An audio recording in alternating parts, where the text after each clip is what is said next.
अथ वंशवृद्धिकरं दुर्गाकवचम्। ॐ श्री गणेशाय नमः। ॐ भगवन् देवदेवेश कृपया त्वं जगत्प्रभो वंशाख्यकवचं ब्रूहि मह्यं शिष्याय ते नघ। यस्य प्रभावात् देवेश वंशवृद्धिर्हि जायते। सूर्य उवाच शृण्वत्र प्रवक्ष्यामि वंशाख्यं कवचं शुभम्। सन्तानवृद्धिर्यत्पठनात् गर्भरक्षा सदा नृणाम्। वन्ध्यापि लभते पुत्रं काकवन्ध्या सुतैर्युता। मृतवत्सा सुपुत्रा स्यास्रवद्गर्भस्थिरप्रजा। अपुष्पा पुष्पिणी यस्य धारणाश्च सुखप्रसूः। कन्या प्रजापुत्रिणी स्याद्देतत्स्तोत्रप्रभावतः।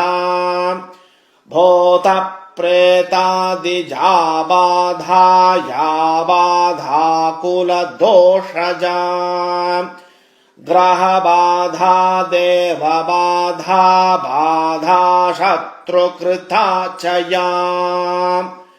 भस्मी भवन्ति सर्वास्ताः कवचस्य प्रभावतः। सर्वे रोगा विनश्यन्ति सर्वे बालग्रहाश्च ये। अथ दुर्गा कवचम्। ॐ पूर्वं रक्षतु वाराही चाग्नेय्याम् अम्बिका स्वयं। दक्षिणे चण्डिका रक्षेन्नैऋत्यां शववाहिनी। वाराही पश्चिमे रक्षेद्वायव्यां च महेश्वरी। उत्तरे वैष्णवीं रक्षेत् ईशाने सिंहवाहिनी। ऊर्ध्वां तु शारदा रक्षेद्दधौ रक्षतु पार्वती। शाकम्भरी शिरो रक्षेन्मुखं रक्षतु भैरवी। कण्ठं रक्षतु चामुण्डा हृदयं रक्षतात् शिवा। ईशानी च भुजौ रक्षेत् कक्षीं नाभिं च कालिका। अपर्णा ह्युदरं रक्षेत् कटिं बस्तिं शिवप्रिया। ऊरू रक्षतु कौमारी जया जानुद्वयं तथा। गोफौ पादौ सदा रक्षेत् ब्रह्माणी परमेश्वरी। सर्वाङ्गानि सदा रक्षेत् दुर्गा दुर्गार्तिनाशिनी। नमो देव्यै महादेव्यै दुर्गायै सततं नमः। पुत्रसौख्यं देहि देहि गर्भरक्षां कुरुष्व नः।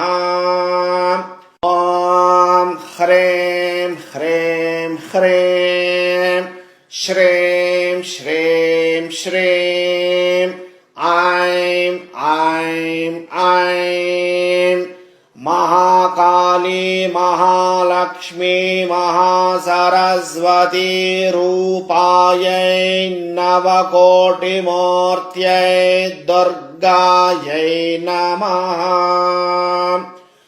ॐ ह्रीं ह्रीं ह्रीं दुर्गार्तिनाशिनी सन्तानसौख्यम् देहि देहि बन्ध्यत्वम् मृतवत्सत्वम् च हर हर गर्भरक्षाम् कुरु कुरु सकलाम् बाधाम् कुलजाम् बाह्यजाम् कृतामकृताम् च नाशय नाशय सर्वगात्राणि रक्ष रक्ष गर्भम् पोषय पोषय सर्वोपद्रवम् शोषय शोषय स्वाहा फलश्रुतिः अनेन कवचेनाङ्गम् सप्तवाराभिमन्त्रितम् रतस्नातजलम् पीत्वा भवेद्गर्भवते ध्रुवम् गर्भपातभये पीत्वा दृढगर्भा प्रजायते अनेन कवचेनाथ मार्जिताय निशागमे सर्वबाधा विनिर्मुक्ता गर्भिणी स्यान्न संशयः अनेन कवचेनेह ग्रन्थिम् रक्तदोरकम् कटिदेशे धारयन्ती सुपुत्रसुखभागिनी